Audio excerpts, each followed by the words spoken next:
मनुष्य के सारे संबंधों का आधार है अपेक्षा। पति कैसा हो जो मेरा जीवन सुख और सुविधा से भर दे। पत्नी कैसी हो जो सदैव मेरे प्रति समर्पित रहे। संतान कैसी हो जो मेरी सेवा करे, मेरा आदेश माने।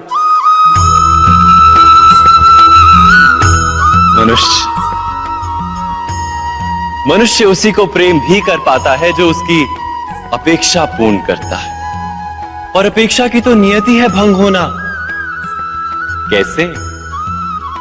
क्योंकि अपेक्षा मनुष्य के मस्तिष्क में जन्म लेती है। कोई अन्य व्यक्ति उसकी अपेक्षाओं के बारे में जान ही नहीं पाता।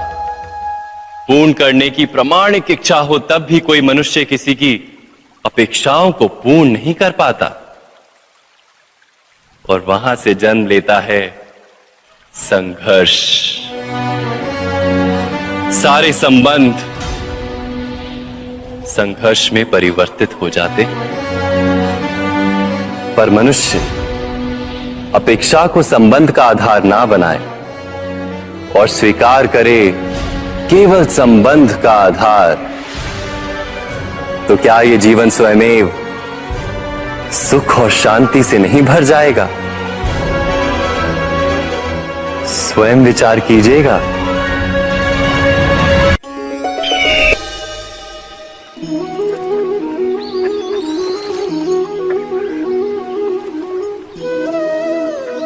समय के आरंभ से ही मनुष्य को एक प्रश्न सदा पीड़ा देता है कि वो अपने संबंधों में अधिकतम सुख और कम से कम दुख किस प्रकार प्राप्त कर सकता है। क्या आपके सारे संबंधों ने आपको संपूर्ण संतोष दिया है? विचार कीजिए। हमारा जीवन संबंधों पर आधारित है। हमारी सुरक्षा संबंधों पर आधारित है। इसी कारण हमारे जीवन के सारे सुखों का आधार भी संबंध है।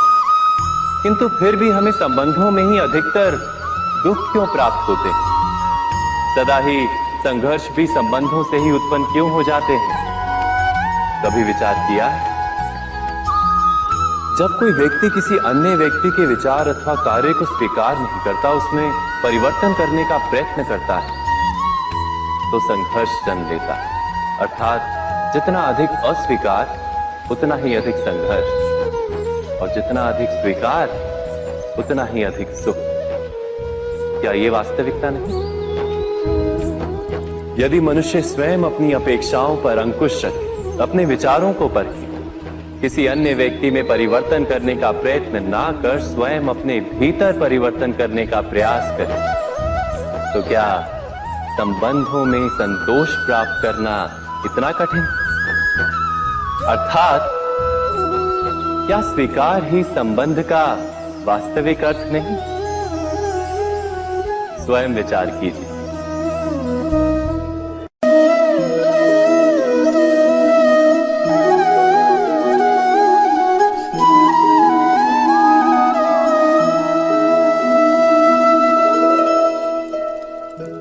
जब किसी व्यक्ति को किसी घटना में अन्याय का अनुभव होता है, तो वो घटना उसके अंतर को झकझोर देती। समस्त जगत उसे अपना शत्रु प्रतीत होता है। अन्याय लगने वाली घटना जितनी बड़ी होती है, मनुष्य का हृदय भी उतना ही अधिक विरोध करता है। उस घटना के उत्तर में वो न्याय मांगता है, और ये योग्य भी है। वास्तव में समाज में किसी भी प्रकार का अन्याय व्यक्ति की आस्था और विश्वास का नाश है। किंतु ये न्याय क्या है? न्याय का अर्थ क्या है? अन्याय करने वाले को अपने कार्य पर पश्चाताप हो, और अन्याय भुगतने वाले के मन में फिर से विश्वास जगे समाज के प्रति। इतना ही अर्थ है ना न्याय का। किंतु जिसके हृदय में धर्म नहीं होता, वो न्याय को छोड़कर बैर और प्रतिशोध को अपनाता है। हिंसा के बदले प्रतिहिंसा की भावना लेकर चलता है। स्वयं भोगी हुई पीड़ा से कहीं अधिक पीड़ा देने का प्रयत्न करता है और इस मार्ग पर चलते अन्याय को भुगतने वाला स्वयं अन्याय करने लगता है। शीघ्र ही वो अपराधी बन जाता है। अर्थात न्याय और प्रतिशोध के बीच बहुत कम अंतर होता है और इसी अंतर का नाम है धर्म। क्या ये सत्य नहीं? स्वयं विचार कीजिए। दो व्यक्ति जब निकट आते हैं तो एक दूसरे के लिए सीमाएं और मर्यादाएं निर्मित करने का प्रयत्न अवश्य करते हैं। हम यदि सारे संबंधों पर विचार करें तो देखेंगे कि इन सारे संबंधों का आधार यही सीमाएं हैं जो हम दूसरों के लिए निर्मित करते हैं। और यदि अनजाने में भी कोई अन्य व्यक्ति इन सीमाओं को तोड़ता है तो उसी क्षण हमारा हृदय क्रोध से भर जाता है। इन सीमाओं का वास्तविक रूप क्या है? क्या हमने कभी विचार किया? सीमाओं के द्वारा हम दूसरे व्यक्ति को निर्णय करने की अनुमति नहीं देते, अपना निर्णय उस व्यक्ति पर थोपते, अर्थात किसी की स्वतंत्रता का अस्वीकार करते हैं। और जब स्वतंत्रता का अस्वीकार किया जाता है तो उसका हृदय दुख से भर जाता है और जब वो सीमाओं को तोड़ता है तो हमारा हृदय क्रोध से भर जाता है। क्या ऐसा नहीं होता?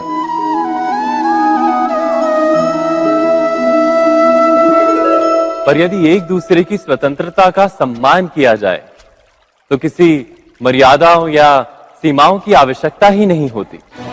अर्थात जिस प्रकार स्वीकार किसी संबंध का देह है, क्या वैसे ही स्वतंत्रता किसी संबंध की आत्मा नहीं?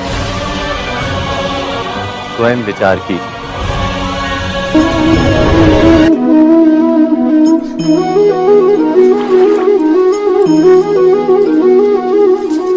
पिता सदा ही अपने संतान के सुख की कामना करते हैं, उनके भविष्य की चिंता करते रहते हैं।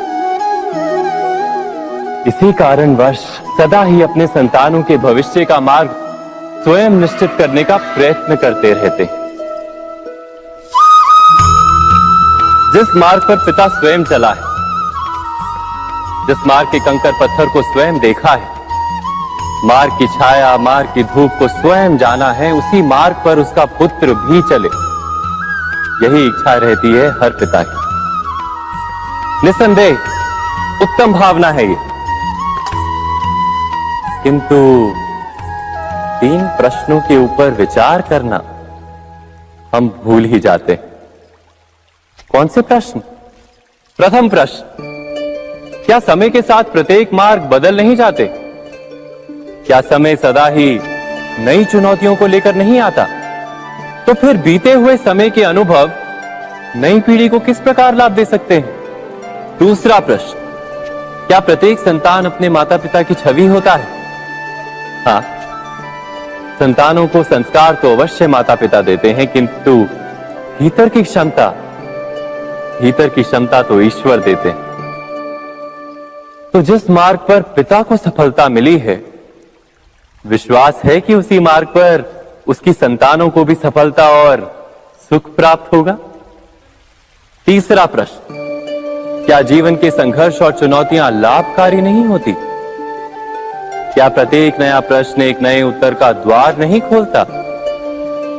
तो फिर संतानों को नए नए प्रश्नों, संघर्षों और चुनौतियों से दूर रखना, ये उनके लिए लाभ करना कहलाएगा या हानि पहुंचाना?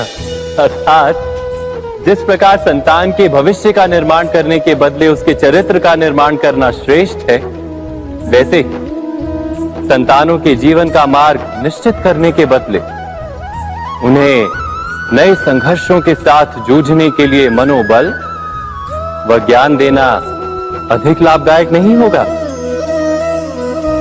स्वयं विचार कीजिए।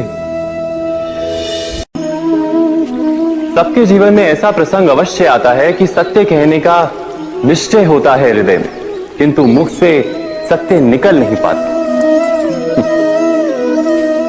कोई भय मन को घेर लेता है।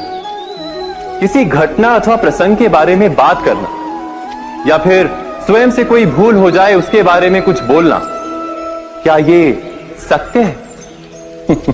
नहीं, ये तो केवल तथ्य है। अर्थात जैसा हुआ था वैसा केवल बोल देना सामान्य सी बात है। किंतु कभी कभी उस तथ्य को बोलते हुए भी भय लगता है। कदाचित किसी दूसरे की भावनाओं का विचार आता है मन, दूसरे को दुख होगा ये भय भी शब्दों को रोकता है। तो ये सत्य क्या है? क्या हमने कभी विचार किया है? जब भय रहते हुए भी कोई तथ्य बोलता है तो वो सत्य कहलाता है। वास्तव में सत्य कुछ और नहीं, केवल निर्भयता का दूसरा नाम है। और निर्भय होने का कोई समय नहीं होता, क्योंकि निर्भयता आत्मा का स्वभाव है। अर्थात क्या प्रत्येक क्षण सत्य बोलने का क्षण नहीं होता?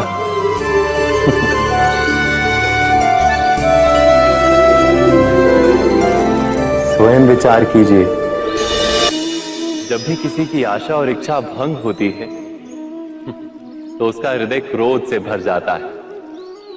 जिस व्यक्ति को वो अपना अपराधी समझता है उसे दंड देने का प्रयत्न करता है। पर क्या हमारी इच्छा या आशा का भंग होना क्या सदा ही किसी का अपराध होता है?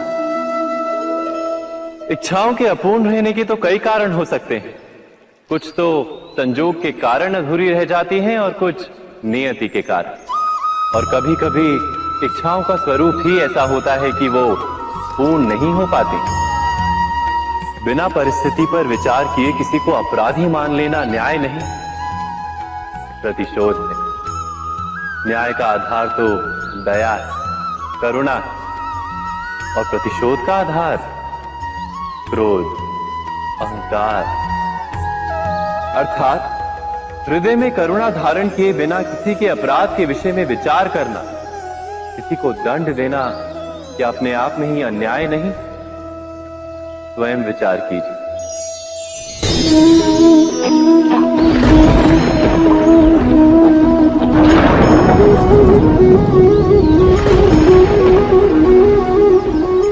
सपनों और पूर्वाभासों के आधार पर हम भविष्य के सुख दुख की कल्पना करते हैं।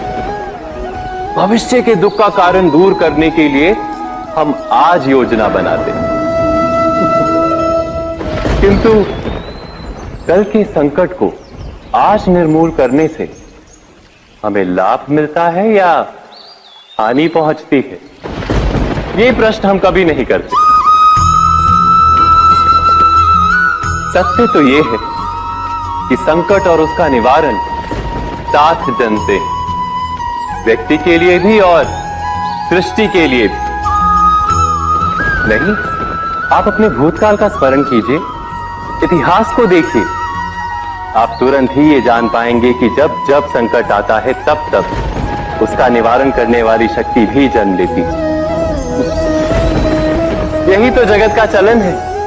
वस्तुतः संकट ही शक्ति के जन्म का कारण है। प्रत्येक व्यक्ति जब संकट से निकलता है तो एक पद आगे बढ़ा होता है, अधिक चमकता है, आत्मविश्वास से अधिक भरा होता है, ना केवल अपने लिए अपितु विश्व के लिए भी।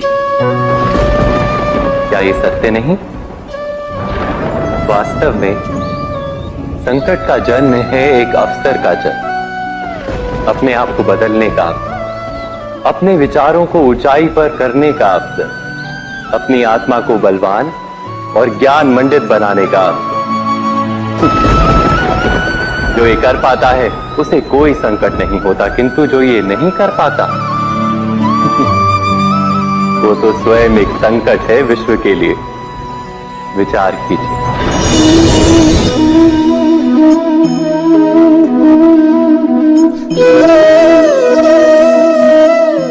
परंपरा में धर्म बसता है और परंपराएं ही धर्म को संभालने का कार्य करती हैं, ये सत्य है। पर क्या केवल परंपरा ही धर्म है? विचार कीजिए। सत्य तो यह है कि जिस प्रकार पाषाण में शिल्प होता है, उसी प्रकार परंपरा में धर्म होता है। इस पत्थर में शिल्प है, ये पत्थर शिल्प नहीं। शिल्प को उजागर करने के लिए उसे तोड़ना पड़ता है, अनावश्यक भागों को दूर करना पड़ता है। ठीक उसी प्रकार परंपराओं में धर्म ढूंढना पड़ता है। जिस प्रकार इंद्र पूजा की परंपरा को तोड़कर गोवर्धन पूजा का धर्म ना ढूंढा जाता, तो यादवों को उनकी मुक्ति का मार्ग नहीं मिल पाता। अर्थात परंपरा को पूर्णता छोड़ देने वाला धर्म से वंचित रह जाता है, और परंपरा का अंध अनुकरण करने वाला भी धर्म को प्राप्त नहीं कर पाता। कहते हैं हंस के पास नीर क्षीर विवेक होता है। दूध में मिले पानी को छोड़कर केवल दूध ही ग्रहण करता है। तो क्या सच्चा धर्म प्राप्त करने के लिए हृदय में ज्ञान से जन्मा विवेक आवश्यक है? और ऐसे विवेक के बिना जिसे धर्म मान भी लिया जाए, जो वास्तव में धर्म ना भी हो, ऐसा भी तो हो सकता है। स्वयं विचार कीजिएगा।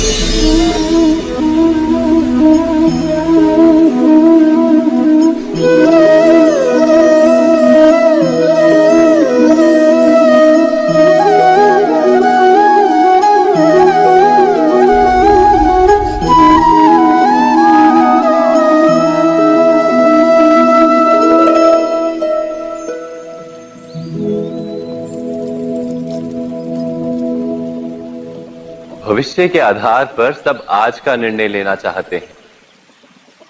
भविष्य में सुख मिले, भविष्य सुरक्षित हो, ऐसे निर्णय आज लेने का प्रयत्न रहता है सबका। आप अपने जीवन को देखिए। क्या आपके अधिकतर निर्णय के पीछे भविष्य का विचार नहीं होता? और हो भी क्यों ना, अपने जीवन को सरल और सुखमय बनाने का प्रयत्न करने का अधिकार सबका है। पर भविष्य तो कोई नहीं जानता, केवल कल्पना ही की जा सकती है। तो जीवन के सारे महत्वपूर्ण निर्णय कल्पनाओं के आधार पर ही करते हैं हम। क्या निर्णय करने का कोई तीसरा मार्ग हो सकता है? विचार कीजिए। सारे सुखों का आधार धर्म है, और वो धर्म मनुष्य के हृदय में बसता है। तो प्रत्येक निर्णय से पूर्व स्वयं अपने हृदय से ये प्रश्न अवश्य पूछ लेना कि ये निर्णय स्वार्थ से जन्मा है या धर्म से। क्या इतना पर्याप्त नहीं? भविष्य के बदले धर्म का विचार करने से क्या भविष्य अधिक सुखपूर्ण नहीं होगा? स्वयं विचार कीजिए। व्यक्ति को जब उसके अपराध का दंड मिलता है, तब कभी कभी उस न्याय को देखकर मन कचोटता है। प्रश्न उठता है हृदय में कि जब वो अपराध हुआ था, तब व्यक्ति भिन्न था। उसके पश्चात उसने इतने पश्चाताप किए, स्वयं में इतना परिवर्तन किया, फिर उसे दंड क्यों मिले? पर जहां आघात होता है, वहां प्रत्याघात भी होता है। जैसा कर्म वैसा फल। यदि किसी को प्रेम दोगे तो सुख प्राप्त होगा, यदि किसी की हत्या करोगे तो मृत्यु दंड मिलेगा। जैसा कार्य वैसा ही न्याय। तो फिर प्रायश्चित और पश्चाताप का कोई मूल्य नहीं है? अवश्य है मूल्य। प्रायश्चित और पश्चाताप मनुष्य की आत्मा को बलवान करता है। आने वाले दंड को स्वीकार करने के लिए मनुष्य को तैयार करता है। अर्थात बिना प्रायश्चित के दंड स्वीकार करने का कोई मूल्य है? स्वयं विचार कीजिए।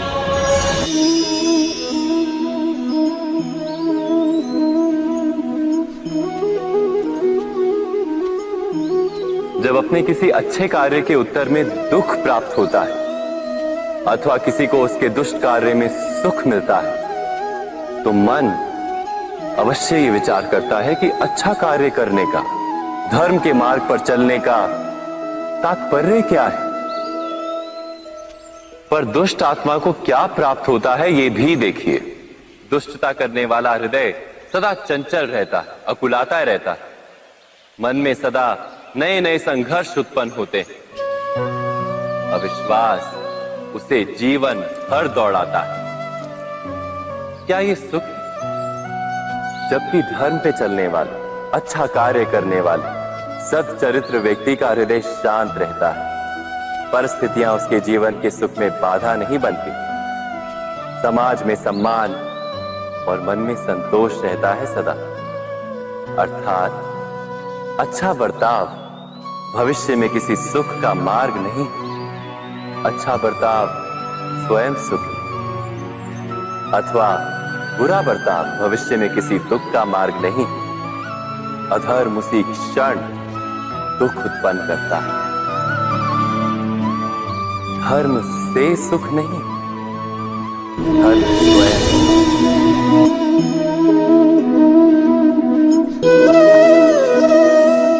सत्ता की लालसा सबके हृदय को घेरे रहती है।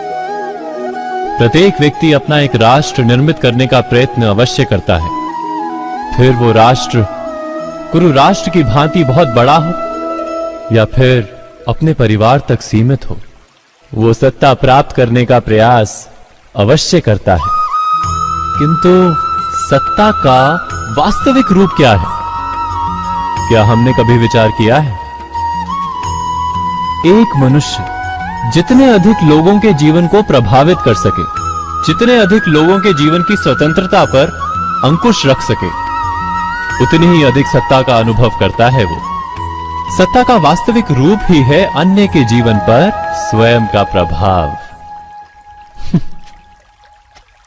किंतु क्या वास्तविक प्रभाव प्रेम, दया, करुणा और धर्म से निर्मित नहीं होता?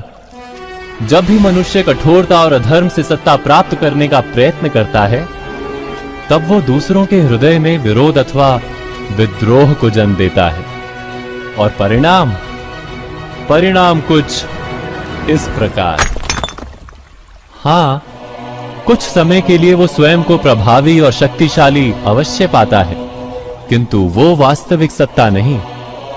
यही कारण है कि भृगु और वशिष्ठ जैसे ऋषियों की आज भी पूजा की जाती है, रावण और हिरण्यकश्यप की नहीं। इस पर तो आप विचार अवश्य करें। सत्य कहा ना?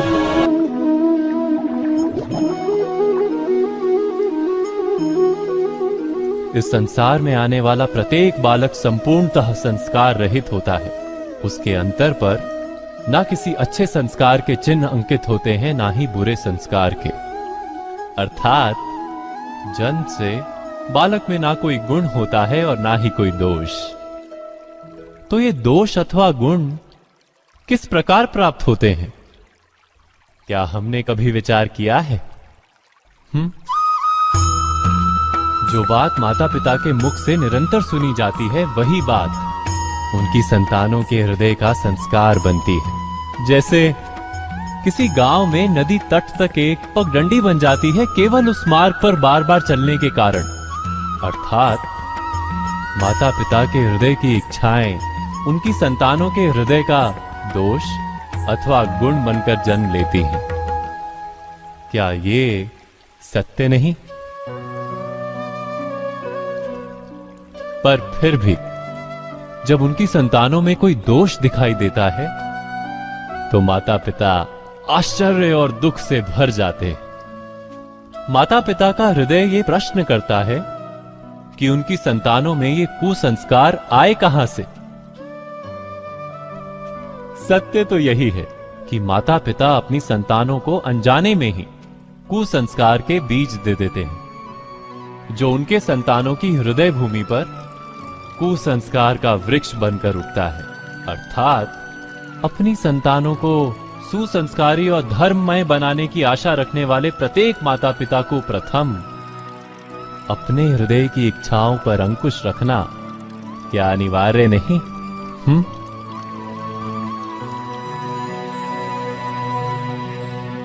प्रत्येक माता पिता इस पर विचार अवश्य कीजिएगा।